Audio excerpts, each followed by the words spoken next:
तो आज का ये हमारा टॉपिक है वर्गों की लंबाई।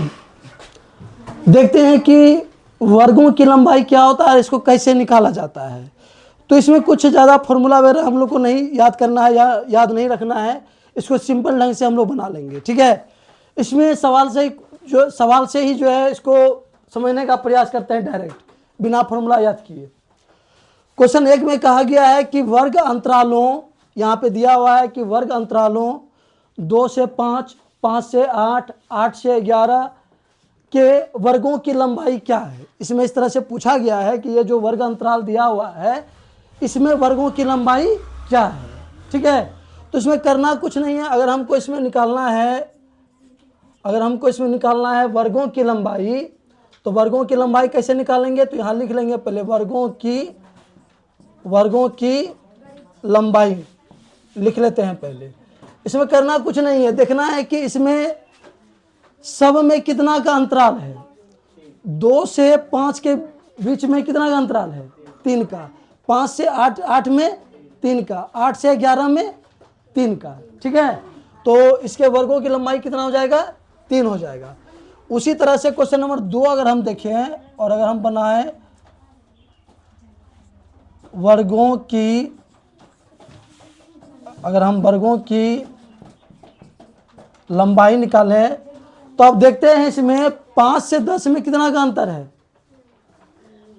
5 का। 10 से 15 में 5 का। 15 से 20 में 5 का। तो वर्गों की लंबाई कितना हो जाएगा, 5 हो जाएगा। आ रहा है समझ में? क्या ये समझ में आया कि वर्गों की लंबाई कैसे निकालना है? केवल अंतर देखना है कि कितना का अंतर है और वही उसके वर्गों की क्या हो जाएगी, लंबाई। जैसे क्वेश्चन नंबर 3 में दिया गया है कि वर्ग अंतरालों 10 से 20, 20 से 30 और 30 से 40 के वर्गों की लंबाई क्या है। तो क्या निकालेंगे हम लोग इसमें, अगर हम इसमें बोले वर्गों की लंबाई क्या है, तो कितना हो जाएगा वर्गों की लंबाई। कितना का अंतराल चल रहा है, 10 का ना। तो यही हो जाएगा इसके वर्गों की लंबाई।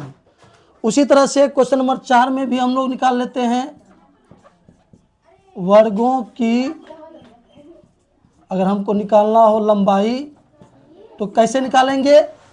इसमें कितना का अंतर चल रहा है, 2 से 4, 4 से 6 और 6 से 8 के बीच में कितना का अंतराल चल रहा है, 2 का ना। तो वर्गों की लंबाई कितना हो जाएगा, 2। अब सबसे लास्ट क्वेश्चन हम लोग देखते हैं, क्वेश्चन नंबर 5 में हम लोग देखते हैं। क्वेश्चन नंबर 5 दिया हुआ है कि वर्ग अंतरालों 4 से 8, 8 से 12, 12 से 16 के वर्गों की लंबाई क्या है, ठीक है। तो देख लेते हैं, हम लोग निकाल लेते हैं वर्गों की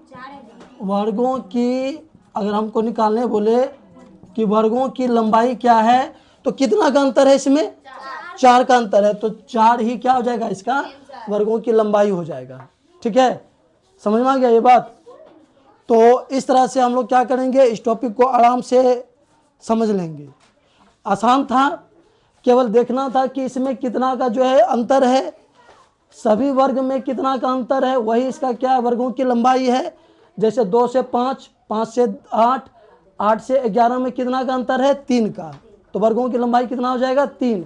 5 से 10, 10 से 15, 15 से 20 में कितना का अंतराल है, तो 5 का अंतराल है। तो वर्गों की लंबाई कितना हो जाएगी, 5।